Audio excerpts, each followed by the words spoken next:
sampai sekarang kami belum mendapatkan SK pemberhentian, tapi setelah nanti mendapatkan, kami akan melakukan perlawanan hukum.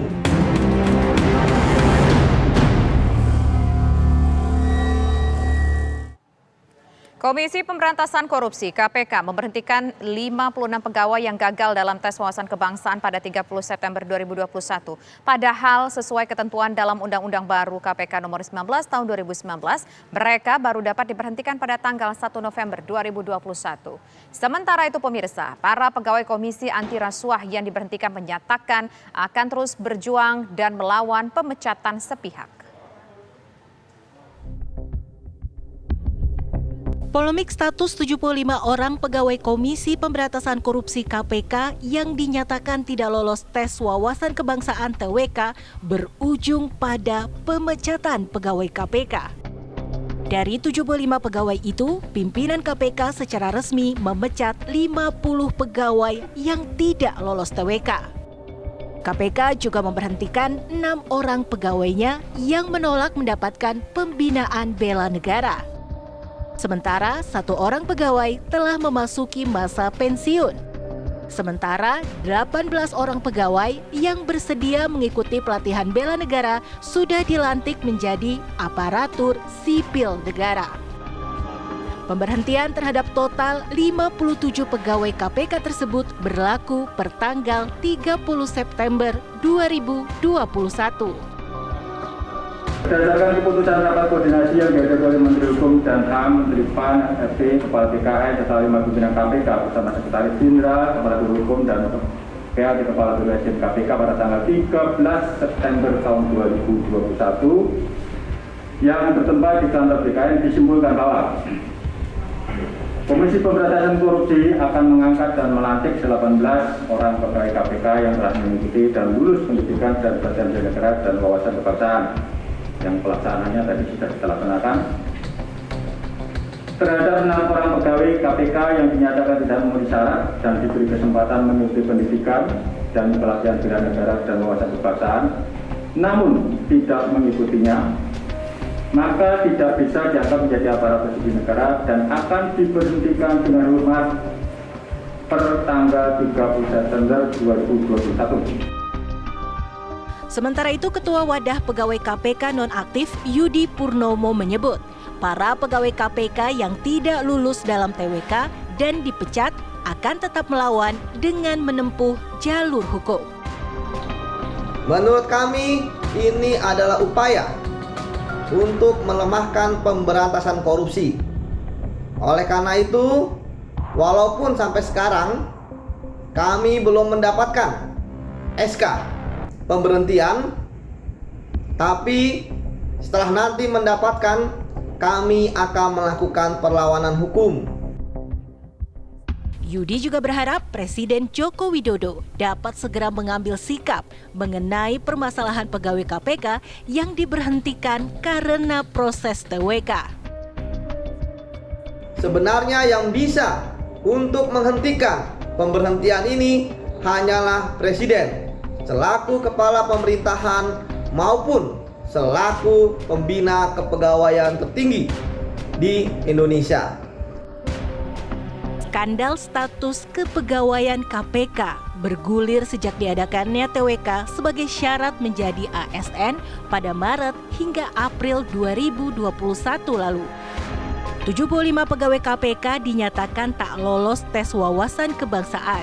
Termasuk diantaranya adalah sejumlah penyidik senior yang berperan mengungkap kasus-kasus korupsi kakap di negeri ini. Tim TV One mengabarkan.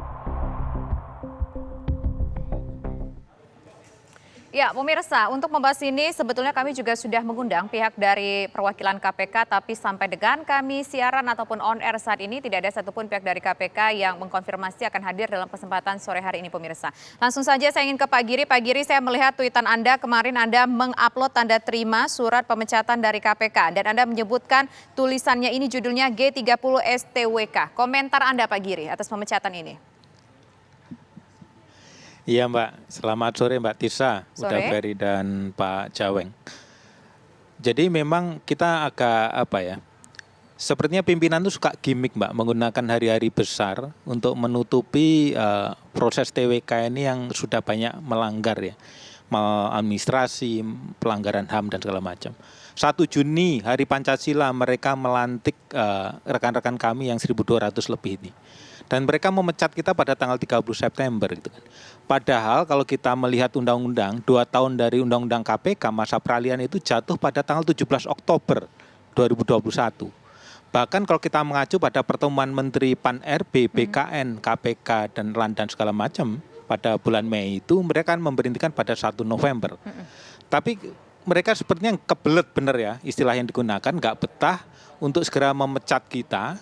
Dan ini sebenarnya mengkonfirmasi bahwa apa istilahnya ya, pembohongan publik bahwa mereka tidak akan memecat kita itu terjadi sekarang. Mereka memecat kita dan saya mendapatkan SK 1327 berlaku mulai 13 September begitu kan. Dan akan dinonaktifkan pada 30 September. Maka saya sebut G30S. Bisa disebut gerakan 30 September atau Giri 30 September kena TWK begitu kan. Tetapi mengingatkan 30 September itu kan hari yang kelam itu. Bagaimana kekejian, pembantaian. Kalau zaman dulu jenderal-jenderal yang nasionalis itu, kemudian kalau saya ini orang-orang pemberantas korupsi justru diberantas gitu kan. Jadi saya suka menggunakan istilah ini, mengingatkan bahwa kita tidak boleh itu mengulang keburukan dari sejarah bangsa ini. Pemberantasan korupsi sudah cukup berhasil, KPK bersama Kejaksaan dan Kepolisian, BPK juga di sana, hasilnya sudah ada, tetapi kemudian kita bermain-main gitu kan, bermain-main merevisi undang-undang KPK, bermain-main menyingkirkan orang. Itu investasi yang cukup besar dan tidak mudah digantikan gitu kan. Dan saya pikir istilah yang paling tepat yang bisa mewakili perasaan kami adalah kita sebut dengan G30S, bukan 30 G30STWK. Apakah ada yang bilang sudah menerima G30S surat-surat KPK pemecatan itu Pak Giri? 56-nya sudah menerima semua rekan-rekan Anda? Hampir semuanya sudah menerima pemberitahuan untuk mengambil SK tersebut.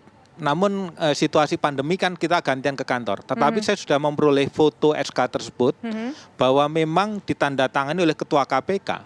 Padahal memang yang pejabat pembina kepegawaian KPK itu sekjen sebenarnya. Tetapi kenapa Ketua KPK juga harus tanda tangan di sini? Dulu ketika kita diangkat ya biasanya urusan kepegawaian sekjen.